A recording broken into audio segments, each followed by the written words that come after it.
எனதருமை நாட்டுமக்களே, வணக்கம். இன்றைய மனதின் குரலில் உங்கள் அனைவருக்கும் நல்வரவேற்பு. உங்கள் வாழ்க்கையின் மிகவும் நினைவில் கொள்ளத்தக்க கணம் என்ன என்று நீங்கள் என்னிடம் கேட்டீர்கள் என்றால், அப்படி ஏராளமாக இருக்கின்றன.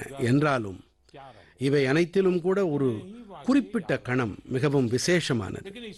கடந்த ஆண்டு நவம்பர் மாதம் 15ஆம் தேதியன்று பகவான் பிர்சா முண்டாவின் பிறந்த நாளை ஒட்டி அவர் பிறந்த இடமான ஜார்க்கண்டின் ஊலிஹாத்து கிராமத்திற்கு நான் சென்ற கணம்தான் அது. இந்த பயணம் எனக்குள்ளே மிகுந்த தாக்கத்தை ஏற்படுத்தியது.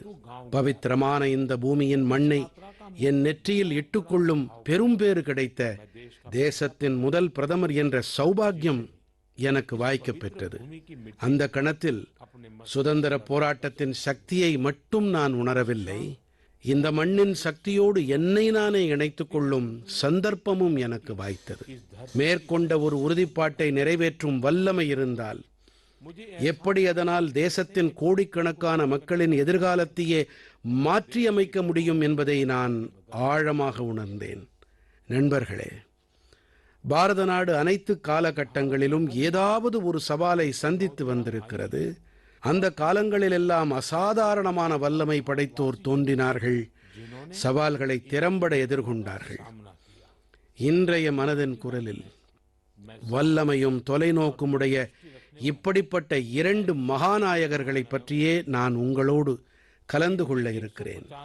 இவர்களின் 150வது பிறந்த நாளை தேசம் கொண்டாட முடிவு செய்திருக்கிறது. அக்டோபர் 31ஆம் தேதியன்று சர்தார் பட்டேல் அவர்களின் 150வது பிறந்த ஆண்டின் தொடக்கமாக இருக்கும். இதன் பிறகு நவம்பர் 15ஆம் தேதியன்று பகவான் பிர்சா முண்டாவின் 150வது பிறந்த ஆண்டு தொடக்கம் வரும். இந்த இரண்டு மாமனிதர்கள் வேறுபட்ட சவால்களை சந்தித்தார்கள் என்றாலும் இருவரின் தொலைநோக்கும் ஒன்றாகவே இருந்தது. அதுதான் தேசத்தின் ஒற்றுமை. நண்பர்களே, கடந்த ஆண்டுகளில் இப்படிப்பட்ட மாமனிதர்களின் பிறந்த நாள்களை புதிய சக்தியோடு தேசம் கொண்டாடியது. புதிய தலைமுறையினருக்கு புதிய உத்வேகத்தை ஊட்டியது. நாம் அண்ணல் காந்தியடிகளின் 150வது பிறந்த நாளை கொண்டாடிய வேளையில் அது எத்தனை விசேஷமாக இருந்தது என்பது உங்களுக்கு நினைவிருக்கலாம். நியூயார்க்கின் டைம்ஸ் சதுக்கம் தொடங்கி ஆப்பிரிக்காவின் சின்ன கிராமம் வரை உலக மக்கள் யாவரும் பாரதத்தின் வாய்மை மற்றும் அகிம்சை பற்றிய செய்தியை அறிந்து கொண்டார்கள், புரிந்து கொண்டார்கள், அதை வாழ்ந்தும் பார்த்தார்கள். இளைஞர்கள் முதல் வயதானோர் வரை, இந்தியர்கள் முதல் அயல் நாட்டவர் வரை அனைவரும் காந்தியடிகளின் உபதேசங்களை புதிய கண்ணோட்டத்தில் புரிந்து கொண்டார்கள். புதிய உலக சூழ்நிலையில் அதை அறிந்து கொண்டார்கள். நாம் சுவாமி விவேகானந்தரின் 150வது பிறந்த நாளை கொண்டாடிய வேளையில் தேசத்தின் இளைஞர்கள் பாரதத்தின் ஆன்மீக மற்றும் கலாச்சார சக்தியின் புதிய அர்த்தங்களை புரிந்து கொண்டார்கள். நமது மகாபுருஷர்கள் கடந்த காலத்தோடு கடந்து சென்று விடப் போவதில்லை. அவர்களின் வாழ்க்கை நமது தற்கால வாழ்க்கைக்கு வருங்கால பாதையை இவை துலக்கி காட்டுகின்றன. நண்பர்களே, அரசு இந்த மாமனிதர்களின் 150வது பிறந்த ஆண்டினை தேசிய அளவில் கொண்டாட முடிவு செய்திருந்தாலும் கூட உங்களின் பங்களிப்பு மட்டுமே இந்த இயக்கத்தில் உயிர்ப்பை அளிக்கும், இதை உயிர் பெறச் செய்யும். நீங்கள் அனைவரும் இந்த இயக்கத்தோடு உங்களை தொடர்புபடுத்திக் கொள்ளுங்கள் என்று நான் உங்களிடத்திலே வேண்டுகோள் விடுக்கிறேன்.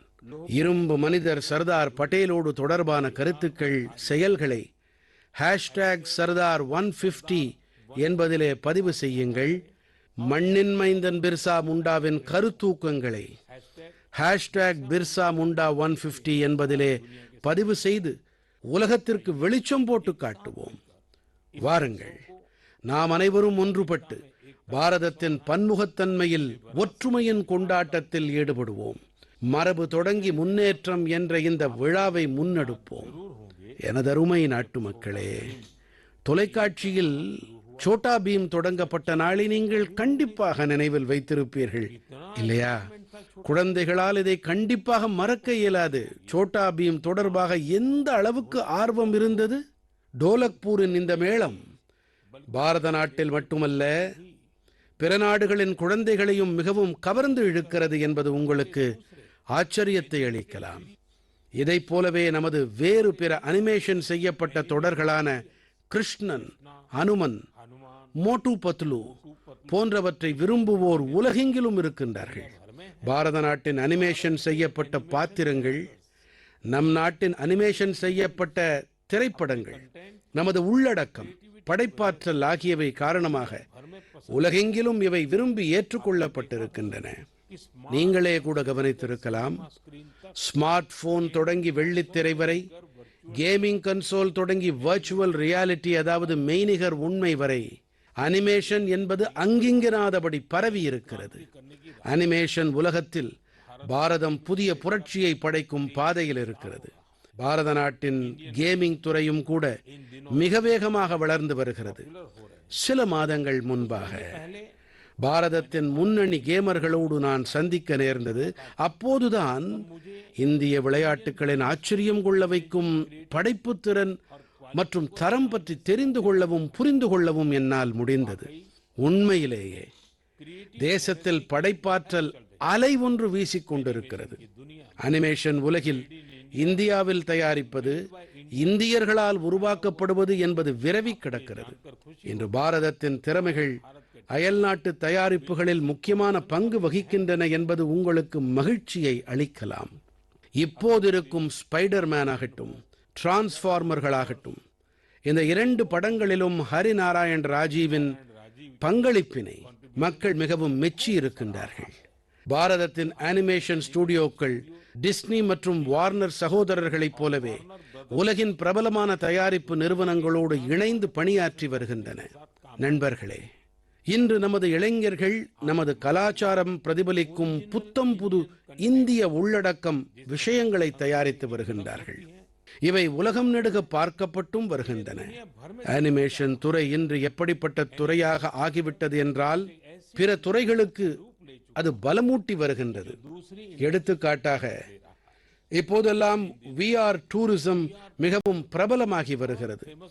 நீங்கள் மெய்நிகர் சுற்றுலா வாயிலாக அஜந்தாவின் குகைகளுக்கு சென்று பார்க்கலாம், கோனார்க் ஆலயத்தின் இடைக்கழியில் உலவிவிட்டு வரலாம், அல்லது வாராணசியின் துறைகளில் ஆனந்தமாக கழிக்கலாம். இந்த அனைத்து VR அனிமேஷனையும் பாரதத்தின் படைப்பாளிகள் தாம் தயார் செய்திருக்கின்றார்கள். இந்த VR வாயிலாக இந்த இடங்களை கண்டுகளித்த பிறகு பலர் மெய்யாகவே இந்த சுற்றுலா இடங்களுக்கு சென்று பார்க்க விரும்புகிறார்கள்.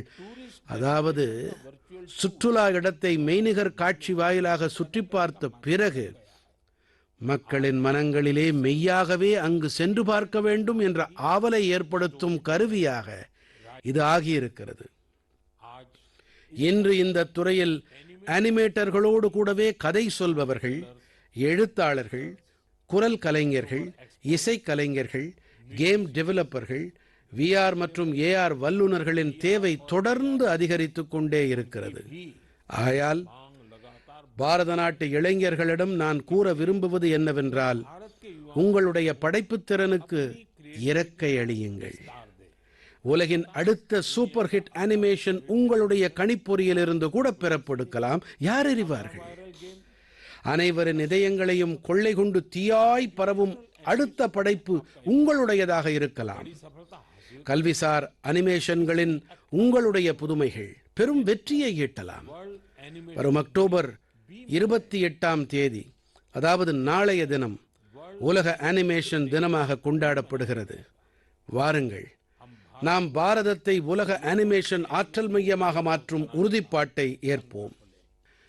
என் மனம் நிறை நாட்டுமக்களே, சுவாமி விவேகானந்தர் ஒருமுறை வெற்றிக்கான மந்திரத்தை அளித்தார்.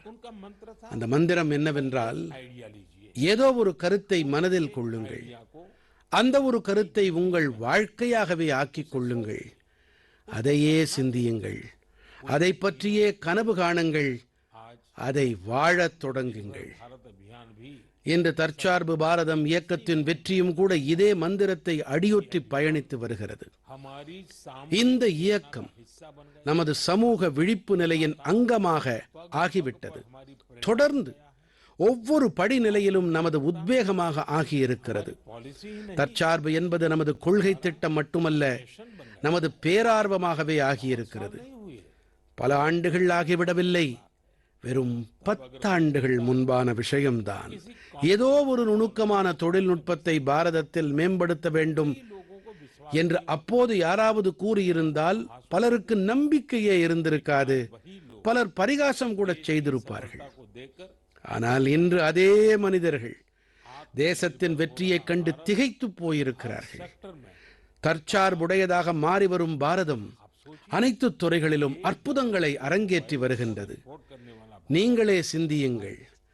ஒரு காலத்தில் செல்பேசிகள் இறக்குமதி செய்து வந்த பாரதம் இன்றோ உலகின் மிகப்பெரிய செல்பேசி தயாரிப்பாளராக ஆகியிருக்கிறது.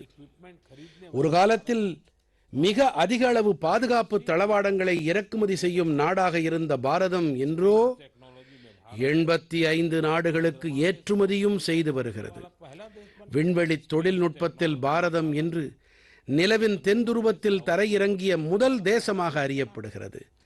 இவற்றிலெல்லாம் ஒரு விஷயம் எனக்கு மிகவும் பிடித்திருக்கிறது. அது என்னவென்றால், தற்சார்பு நோக்கிய இந்த இயக்கம் இப்போது ஒரு அரசு இயக்கமாக மட்டுமே நின்று போகாமல், இந்த தற்சார்பு பாரத இயக்கம் ஒரு மக்கள் இயக்கமாக மாறி வருகிறது என்பதுதான். அனைத்து துறைகளிலும் சாதனைகளை படைத்து வருகிறது. இந்த மாதம்தான் லத்தாக்கின் ஹான்லேவில் நாம் ஆசியாவின் மிகப்பெரிய ஒலி வழி இயல்நிலை வரைவி தொலைநோக்கியான மேஸ், அதாவது இமேஜிங் டெலஸ்கோப் மேஸை நிறுவினோம். இது 4300 மீட்டர் உயரத்தில் அமைக்கப்பட்டிருக்கிறது. இதன் சிறப்பு அம்சம் என்ன தெரியுமா? இது இந்தியாவில் தயாரிக்கப்பட்டது. சிந்தியுங்கள், எந்த இடத்தில் பூஜ்ஜியத்திற்கு கீழே 30 டிகிரிகள் என்ற வெப்பநிலை இருக்கிறதோ, எங்கே பிராணவாயு என்பதே அரிதாக உள்ளதோ, அங்கே நமது விஞ்ஞானிகளும் உள்ளூர் தொழில்துறையும் இதை சாதித்து காட்டியிருக்கிறார்கள். இப்படி ஆசியாவின் எந்த தேசமும் இதுவரை செய்ததில்லை. ஹான்லேவின் இந்த தொலைநோக்கி தொலைவான உலகை வேண்டுமானால் பார்க்கலாம். ஆனால் இது நமக்கு மேலும் ஒரு விஷயத்தை சுட்டுகிறது. அதுதான் தற்சார்பு பாரதத்தின் வல்லமை. நண்பர்களே, நீங்களுமே கூட ஒரு விஷயத்தை செய்ய வேண்டும் என்று நான் விரும்புகிறேன். தற்சார்பு பாரதத்தின் அதிக அளவு எடுத்துக்காட்டுகள், இப்படிப்பட்ட முயற்சிகளை நீங்களும் பகிருங்கள். நீங்கள் உங்களுடைய அக்கம் பக்கத்திலே என்ன மாதிரியான புதுமைகளை கண்டீர்கள்? எந்த உள்ளூர் ஸ்டார்ட் அப்புகள் உங்களை அதிகம் கவர்ந்தது? சமூக வலைத்தளத்தில் ஆத்ம நிர்பர் இன்னோவேஷன் இதிலே தகவல்களை அளியுங்கள். தற்சார்பு பாரதத்தை கொண்டாடுங்கள். பண்டிகைகளின் இந்த காலத்திலே நாம் அனைவரும் தற்சார்பு பாரதம் என்ற இந்த இயக்கத்தை மேலும் பலமடையச் செய்வோம். நாம் உள்ளூர் பொருட்களுக்கு குரல் கொடுப்போம். மந்திரத்தோடு நமது கொள்முதலை இணைப்போம். இது புதிய பாரதம். அசாத்தியம் என்பது இங்கே ஒரு சவால்தான். இங்கே இந்தியாவில் தயாரிப்போம் என்பது உலகிற்காக தயாரிப்போமாக ஆகிவிட்டது. இங்கே அனைத்து குடிமக்களும் புதுமைகள் படைப்போராக ஆகியிருக்கிறார்கள். இங்கே அனைத்து சவால்களுமே சந்தர்ப்பங்கள் தான். நாம் பாரதத்தை தற்சார்புடையதாக ஆக்குவது மட்டுமல்ல, நமது தேசத்தை புதுமைகள் படைத்தலின் உலகளாவிய சக்தி பீடமாகவும் பலப்படுத்த வேண்டும். என் கனிவு நிறை நாட்டு மக்களே, நான் உங்களுக்கு ஒரு ஒலிக்குறிப்பை ஒலிக்க வைக்கிறேன். ஹலோ சார், வணக்கம் சார். வணக்கம் சார், சொல்லுங்க சார். பாருங்க, நீங்க எனக்கு அனுப்பின எஃப்ஐஆர் நம்பர்ல எங்ககிட்ட 17 குற்றச்சாட்டுகள் இருக்கு. நீங்க இந்த நம்பரையா பயன்படுத்திட்டு இருக்கீங்க? நான் இதை பயன்படுத்தல சார். இப்போ எங்க இருந்து நீங்க பேசிட்டு இருக்கீங்க? கர்நாடகால இருந்து சார். இப்ப நான் வீட்டுல தான் இருக்கேன். ஓகே, உங்க ஸ்டேட்மெண்ட்டை பதிவு செய்யுங்க. அதுக்கப்புறம் உங்க நம்பர் பிளாக் செய்யப்படும். எதிர்காலத்துல இதனால உங்களுக்கு எந்த பிரச்சனையும் இருக்காது. ஓகேவா? சரி சார், இப்ப நான் உங்களை கனெக்ட் செய்யறேன். அவர்தான் புலனாய்வு அதிகாரி. நீங்க அவர்கிட்ட உங்க ஸ்டேட்மெண்ட்டை கொடுத்துருங்க. அப்பதான் உங்க நம்பர் பிளாக் ஆகும். ஓகேவா? சரி சார். சொல்லுங்க சார், நான் யார்கிட்ட பேசிட்டு இருக்கேன்னு தெரிஞ்சுக்கலாமா? உங்க ஆதார் அட்டைய கொஞ்சம் காமிக்க முடியுமா? சரிபார்க்க விவரம் சொல்ல முடியுமா? சார், என்கிட்ட என்னோட ஆதார் அட்டை இப்ப இல்ல. Please sir. போன் உங்க போன்ல இருக்கும்ல? இல்ல சார். உங்க போன்ல உங்க ஆதார் அட்டையோட புகைப்படம் இருக்கும் இல்லையா? இல்ல சார். நம்பராவது ஞாபகம் இருக்கும் இல்லையா? இல்ல சார், நம்பரும் நினைவில்ல சார். நாங்க வெறுமனே சரி மட்டும் பார்க்கணும். ஓகே, சரி பார்க்க மட்டும்தான் தேவை. இல்ல சார், நீங்க பயப்படவே வேண்டாம். நீங்க ஒன்னும் செய்யலைன்னா பயப்படவே தேவையில்லை. சரியா? சரி சார், சரி சார். உங்ககிட்ட ஆதார் அட்டை இல்லைன்னு சொன்னா சரி பார்க்க எனக்கு ஏதாவது ஒரு ஆவணத்தையாவது கொடுங்க. இல்ல சார், நான் கிராமத்துல இருந்து வந்திருக்கேன். என்னோட எல்லா ஆவணங்களுமே எங்க வீட்டுல தான் சார் இருக்கு. ஓகே, நான் உள்ள வரலாமா சார்? வாங்க. ஜெய்ஹிந்த், ஜெய்ஹிந்த். இந்த ஆளோட ஒன் சைடட் வீடியோ காலை பதிவு செய். ஓகே. இந்த ஒலிப்பதிவு வெறும் தகவலுக்காக மட்டுமல்ல, இது ஏதோ கேளிக்கைக்கான ஒலிக்குறிப்பல்ல, ஆழமான கவலை அளிக்க வல்ல ஒலிக்குறிப்பு இது. நீங்கள் இப்போது கேட்ட உரையாடல் டிஜிட்டல் கைது மோசடி தொடர்பானது. இந்த உரையாடல் பாதிக்கப்பட்ட நபருக்கும் மோசடி செய்பவருக்கும் இடையிலானது. டிஜிட்டல் கைது என்ற மோசடியில் தொலைபேசியில் அழைப்பவர் போலீஸாகவோ சிபிஐயாகவோ போதைப்பொருள் தடுப்பு அமைப்பைச் சேர்ந்தவராகவோ ரிசர்வ் வங்கிக்காரராகவோ சொல்லிக்கொண்டு இப்படி விதவிதமான வகைகளில் போலி அதிகாரிகளாக பேசுவார்கள். மிகுந்த துணிச்சலோடு பேசுவார்கள். மனதின் குரலின் நேயர்கள் பலர் இது குறித்து நான் பேச வேண்டும் என்று கேட்டுக்கொண்டார்கள். வாருங்கள், இந்த மோசடி பேர்வழிகள் எப்படி செயல்படுகிறார்கள், இந்த அபாயகரமான விளையாட்டு என்ன என்பது தொடர்பான விவரங்களை நான் உங்களுக்கு தெரிவிக்கிறேன். நீங்களும் இதை புரிந்து கொள்ள வேண்டியது அவசியம். அதேபோல மற்றவர்களும் இதை பற்றி தெரிந்து கொள்ள வேண்டியது அவசியம். முதல் தந்திரமான உத்தி, உங்களை பற்றிய தனிப்பட்ட தகவல்கள் அனைத்தையும் திரட்டிக் கொள்கிறார்கள். எடுத்துக்காட்டாக, கடந்த மாதம் நீங்கள் கோவா போயிருந்தீர்கள் இல்லையா? உங்களுடைய மகள் தில்லியில் படிக்கிறாள் இல்லையா என்பது போன்று இவர்கள் உங்களை பற்றி போதுமான அளவு தகவல்களை திரட்டி வைத்துக் கொண்டு உங்களிடம் திகைப்பை ஏற்படுத்துகிறார்கள். அடுத்த தந்திரம், அச்சம் நிறைந்த ஒரு சூழ்நிலையை ஏற்படுத்துவார்கள். சட்டப்பிரிவுகளை சொல்வார்கள். அவர்கள் எந்த அளவுக்கு உங்களுக்குள்ளே அச்சத்தை விதைப்பார்கள் என்றால், தொலைபேசியில் உரையாடும் போது நீங்கள் சுயமாக சிந்திக்கும் சக்தியையே இழந்து விடுவீர்கள். பிறகு அவர்களுடைய அடுத்த தந்திரம் தொடங்கும். மூன்றாவது தந்திரம், நேரக்குறைவு என்ற அழுத்தம். இப்பவே நீங்க முடிவெடுத்தாகணும், இல்லைன்னா உங்களை கைது செய்ய வேண்டியிருக்கும் என்று சொல்லி பாதிக்கப்பட்டவருக்கு உளவியல் ரீதியாக தாங்க முடியாத அளவுக்கு அழுத்தத்தை ஏற்படுத்துவார்கள். டிஜிட்டல் கைதுக்கு இரையானவர்களில் அனைத்து நிலைகள், அனைத்து வயதினைச் சேர்ந்தவர்களும் இருக்கின்றார்கள். அச்சம் காரணமாக மக்கள் தங்களுடைய கடும் உழைப்பின் மூலம் சம்பாதித்த லட்சக்கணக்கான பணத்தை இழந்திருக்கின்றார்கள். இவை போன்ற அழைப்புகள் உங்களுக்கு வந்தால் நீங்கள் அச்சத்தை தவிர்க்க வேண்டும். எந்த ஒரு புலனாய்வு அமைப்பும் தொலைபேசி அல்லது காணொளி அழைப்பு வாயிலாக இவை போன்று புலனாய்வினை என்றுமே செய்ய மாட்டார்கள் என்பதை தெரிந்து கொள்ளுங்கள். நான் உங்களுக்கு டிஜிட்டல் பாதுகாப்பின் 3 படிநிலைகளை பற்றி கூறுகிறேன். நிதானியுங்கள், சிந்தியுங்கள், செயல்படுங்கள். அழைப்பு வந்தால் நிதானியுங்கள், அச்சப்படாதீர்கள், அமைதியாக இருங்கள். அவசரப்பட்டு எந்த ஒரு நடவடிக்கையையும் மேற்கொள்ளாதீர்கள். முடிந்தால் ஸ்கிரீன்ஷாட், அதாவது செல்பேசி திரையின் புகைப்படத்தை எடுங்கள். உரையாடலை கண்டிப்பாக ஒலிப்பதிவு செய்யுங்கள். இதன் பிறகு வருவது அடுத்த கட்டம். முதல் கட்டம் நிதானியுங்கள், அடுத்த கட்டம் சிந்தியுங்கள். எந்த ஒரு அரசு அமைப்பும் தொலைபேசி அலைபேசி வாயிலாக இப்படிப்பட்ட மிரட்டலை விடுக்காது. காணொளி அழைப்பு வாயிலாகவும் புலனாய்வு செய்யாது.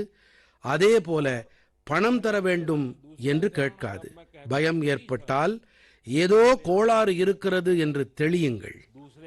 முதல் கட்டம், இரண்டாவது கட்டத்திற்கு பிறகு வருவது மூன்றாவது கட்டம். முதல் கட்டத்தில் நான் நிதானியுங்கள் என்றும், இரண்டாம் கட்டத்தில் சிந்தியுங்கள் என்றும் கூறியிருந்தேன். இப்போது மூன்றாவது கட்டத்தில் கூறுகிறேன், நடவடிக்கை மேற்கொள்ளுங்கள்.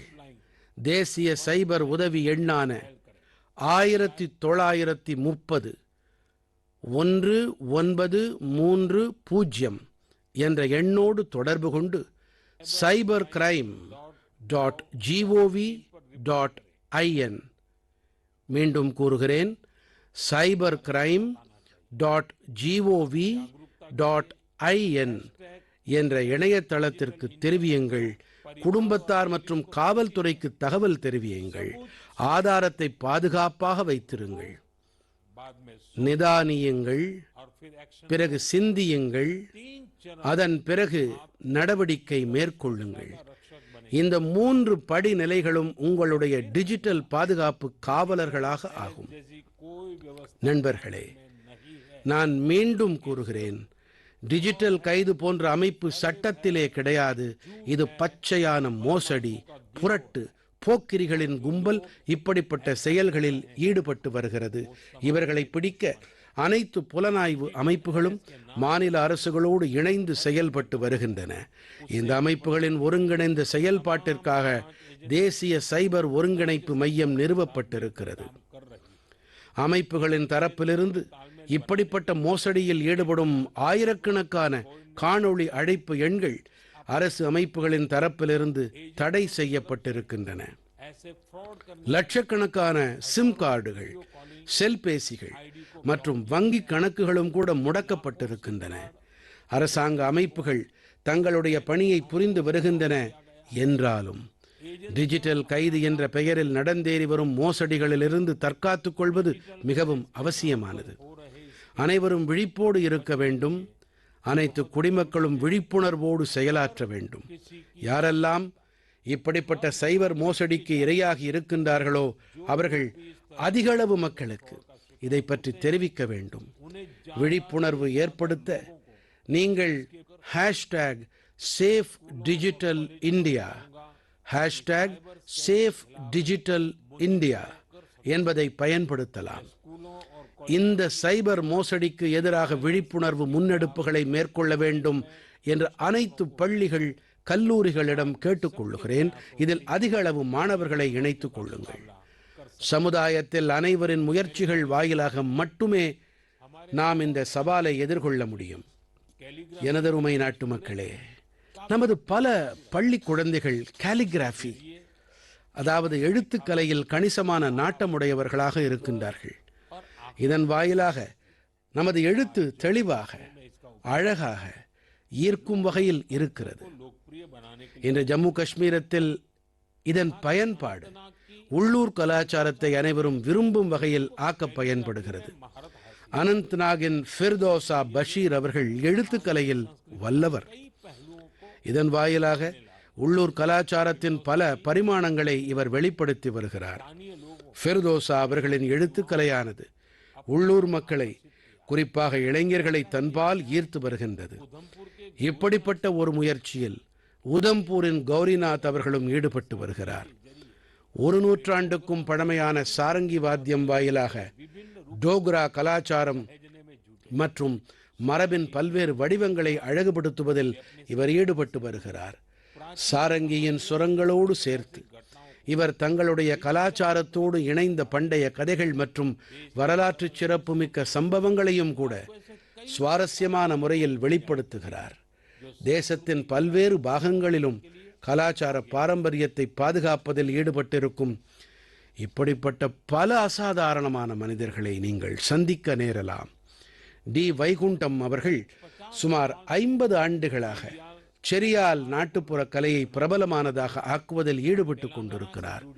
தெலங்கானாவோடு இணைந்த இந்த கலையை முன்னெடுத்துச் செல்ல விடையும் இவருடைய முயற்சி அற்புதமானது. செரியால் ஓவியங்களை உருவாக்கும் செயல்முறை மிகவும் தனித்தன்மை வாய்ந்தது. இது ஒரு காகித சுருள் வடிவத்தில் கதைகளை முன்வைக்கிறது.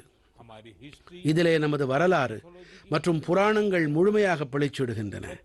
சத்தீஸ்கடின் நாராயண்பூரைச் சேர்ந்த புட்லூராம் மாத்ரா அவர்கள் அபூஜ் மாடியா பழங்குடியின மக்களின் கலையை பாதுகாப்பதில் ஈடுபட்டிருக்கிறார். கடந்த 40 ஆண்டுகளாக இவர் தனது இந்த பெருநோக்கத்தில் ஈடுபட்டிருக்கிறார். இவருடைய இந்த கலை பெண் குழந்தைகளை காப்போம், அவர்களுக்கு கல்வி அளிப்போம் என்ற இயக்கத்தோடு மக்களை இணைப்பதில் பேருதவியாக இருந்திருக்கிறது.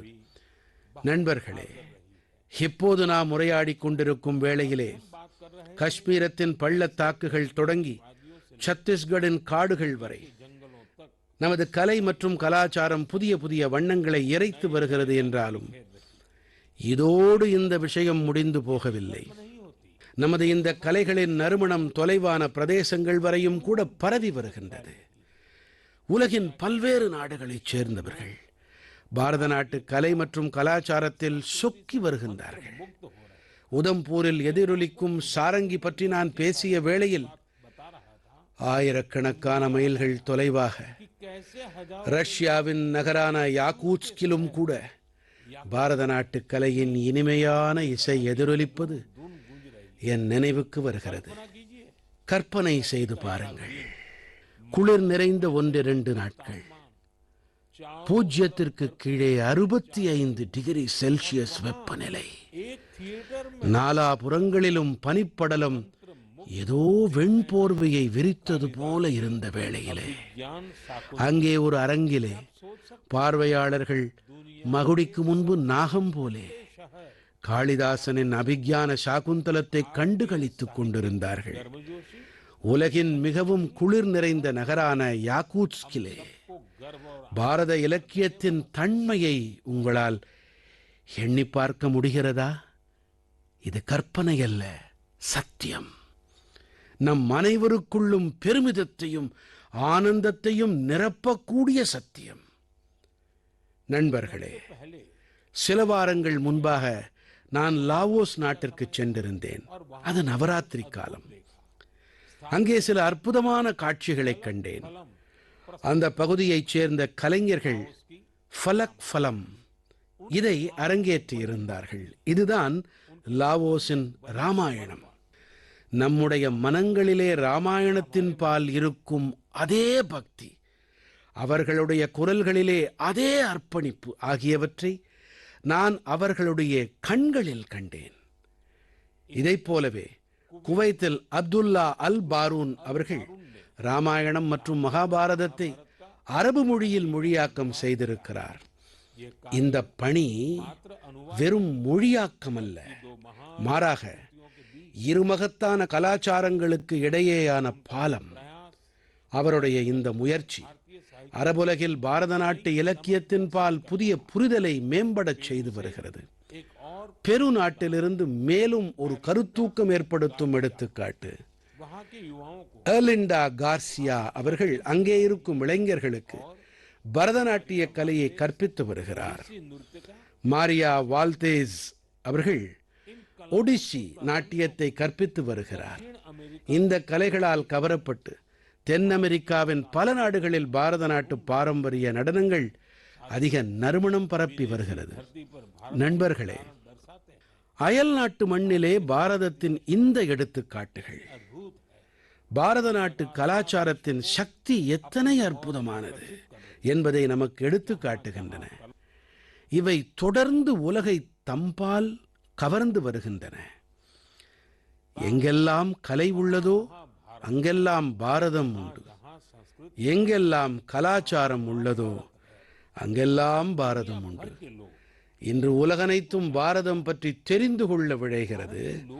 பாரத நாட்டவரை பற்றி தெரிந்து கொள்ள அவாவுகிறது. ஆகையால் உங்கள் அருகிலே இப்படிப்பட்ட கலாச்சார முன்னெடுப்பு குறித்து #கல்ச்சுரல் பிரிட்ஜஸ் இதிலே தகவல் தெரிவியுங்கள். மனதின் குரலில் நாம் இப்படிப்பட்ட எடுத்துக்காட்டுகள் குறித்து மேலும் உரையாடுவோம். என் இதயம் நிறை நாட்டு மக்களே, தேசத்தின் பல பாகங்களில் குளிர்காலம் தொடங்கிவிட்டது. ஆனால் உடலுறுதி குறித்து பேரார்வம், ஃபிட் இந்தியாவின் உணர்வு, இதன் மீது எந்த பருவநிலையும் தாக்கம் ஏற்படுத்தாது. உடலுறுதி மீது உறுதி கொண்ட யாருக்கும் அது குளிர்காலமாகட்டும் மழைக்காலமாகட்டும் எந்த ஒரு மாற்றத்தையும் ஏற்படுத்தாது. பாரதத்திலே இப்போது மக்கள் உடலுறுதி தொடர்பாக மிகவும் விழிப்புணர்வு உடையவர்களாக ஆகி வருவது எனக்கு மகிழ்ச்சியை அளிக்கிறது. உங்கள் அருகிலே இருக்கும் பூங்காக்களில் மக்களின் எண்ணிக்கை அதிகரித்திருப்பதை நீங்களே கவனித்திருக்கலாம். பூங்காக்களில் நடைபெறும் மூத்தோர், இளைஞர்கள் மற்றும் யோகக்கலையில் ஈடுபட்டு வரும் குடும்பங்களை பார்த்து எனக்கு நன்றாக இருக்கிறது. யோகக்கலை தினம் தொடர்பாக சில நாட்கள் முன்பாக நான் ஸ்ரீநகருக்கு சென்றிருந்தது எனக்கு நினைவிருக்கிறது. அங்கே மாரத்தான் போட்டி நடந்தது. அதிலேயும் கூட இந்த உடலுறுதி மீதான ஆர்வத்தை என்னால் காண முடிந்தது. ஃபிட் இந்தியா, அதாவது உடலுறுதியான இந்தியா என்ற இந்த உணர்வு இப்போது ஒரு மக்கள் இயக்கமாக ஆகி வருகிறது. நண்பர்களே, நமது பள்ளிகள், குழந்தைகள் எல்லாம் உடலுறுதி மீது இப்போது அதிக கவனத்தை செலுத்தி வருகிறார்கள் என்பதை காணும்போது நான் உவப்பெய்துகிறேன். ஃபிட் இந்தியா ஸ்கூல் அவர்ஸ் என்பதும் கூட மிக வித்தியாசமான முன்னெடுப்பு. பள்ளிகள் தங்களுடைய முதல் வகுப்பு காலத்தை பயன்படுத்தி பல்வேறு உடலுறுதி நடவடிக்கைகளில் ஈடுபட்டு வருகிறார்கள். எத்தனையோ பள்ளிகளில் ஏதோ ஒரு நாளன்று பிள்ளைகளுக்கு யோகக்கலையை பயிற்றுவிக்கிறார்கள். சில நாட்களில் ஏரோபிக்ஸ் பயிற்சி மேற்கொள்ளப்படுகிறது. ஒரு நாள் விளையாட்டு திறன்கள் தொடர்பான செயல்பாடுகள் மேற்கொள்ளப்படுகின்றன. ஏதோ ஒரு நாளன்று கபடி, கோகோ போன்ற பாரம்பரியமான விளையாட்டுகள் விளையாடப்படுகின்றன. இவற்றின் தாக்கம் மிகவும் அருமையாக இருக்கிறது. வருகை சிறப்பாக இருக்கிறது. குழந்தைகளின் மனச்செறிவும் அதிகரிக்கிறது. அவர்களும் குதூகலம் அடைகிறார்கள். நண்பர்களே, இந்த உடல் நலத்தின் சக்தியை என்னால் அனைத்து இடங்களிலும் காண முடிகிறது. மனதின் குரலின் பல நேயர்களும் கூட என்னோடு தங்களுடைய அனுபவங்களை பகிர்ந்து கொண்டிருக்கிறார்கள். சிலர் மிகவும் சுவாரஸ்யமான பிரயோகங்களையும் அனுப்பியிருக்கிறார்கள். எடுத்துக்காட்டாக, குடும்ப உடலுறுதி மணி நேரம் பற்றி. அதாவது ஒரு குடும்பம் ஒவ்வொரு வார இறுதியிலும் 1 மணி நேரத்தை குடும்பத்தின் உடல் உறுதிக்காக ஒதுக்குகிறது. மேலும் ஒரு எடுத்துக்காட்டு உள்நாட்டு விளையாட்டுகளின் மறுமலர்ச்சி தொடர்பானது. அதாவது சில குடும்பங்கள் தங்கள் குழந்தைகளுக்கு பாரம்பரியமான விளையாட்டுகளை கற்பித்து வருகிறார்கள். அவர்களோடு விளையாடியும் வருகிறார்கள். நீங்களும் கூட உங்களுடைய உடலுறுதி வாடிக்கை தொடர்பான உங்களுடைய அனுபவங்களை #FitIndia என்ற பெயரிலான சமூக ஊடகத்தில் கண்டிப்பாக பகிர்ந்து கொள்ளுங்கள். நான் நாட்டு மக்கள் அனைவருக்கும் ஒரு முக்கியமான தகவலை அளிக்க விரும்புகிறேன். இந்த முறை அக்டோபர் 31ஆம் தேதியன்று சர்தார் பட்டேல் அவர்களின் பிறந்த நாள் அன்று தீபாவளி திருநாளும் வருகிறது. நாம் ஒவ்வொரு ஆண்டும் அக்டோபர் 31ஆம் தேதியான தேச ஒற்றுமை தினத்தன்று ஒற்றுமை ஓட்டத்திற்கு ஏற்பாடு செய்வது வழக்கம். தீபாவளி காரணமாக இந்த முறை அக்டோபர் 29ஆம் தேதி, அதாவது செவ்வாய்க்கிழமை அன்று இந்த ஒற்றுமை ஓட்டத்திற்கு ஏற்பாடு செய்யப்பட்டிருக்கிறது. அதிக அளவில் மக்கள் இதில் கலந்து கொள்ள வேண்டும் என்று நான் வேண்டுகோள் விடுக்கிறேன். தேசத்தின் ஒருமைப்பாட்டின் மந்திரத்தோடு கூடவே உடலுறுதி மந்திரத்தையும் அனைத்து திசைகளிலும் பரப்புங்கள். எனது அருமை நாட்டு மக்களே, மனதின் குரலில் இந்த முறை இவ்வளவே. நீங்கள் உங்கள் பின்னூட்டங்களை கண்டிப்பாக அனுப்பி வாருங்கள். இது பண்டிகை காலம். மனதின் குரல் நேயர்களுக்கு தன்தேரஸ், தீபாவளி, சட் பூஜை, குருநானக் பிறந்த நாள் மற்றும் அனைத்து திருநாட்களுக்குமான என்னுடைய பல பல நல்வாழ்த்துக்கள். நீங்கள் அனைவரும் முழு உற்சாகத்தோடு பண்டிகைகளை கொண்டாடுங்கள். உள்ளூர் பொருட்களுக்கு குரல் கொடுப்போம் என்ற மந்திரத்தை என்றும் நினைவில் கொள்ளுங்கள். பண்டிகை காலத்தில் உங்களுடைய இல்லங்களிலே உள்ளூர் கடைக்காரர்களிடம் பொருட்களை கண்டிப்பாக வாங்க முயற்சி செய்யுங்கள். மீண்டும் ஒருமுறை உங்கள் அனைவருக்கும் வரவிருக்கும் திருநாட்களை முன்னிட்டு பல பல நல்வாழ்த்துக்கள். நன்றி.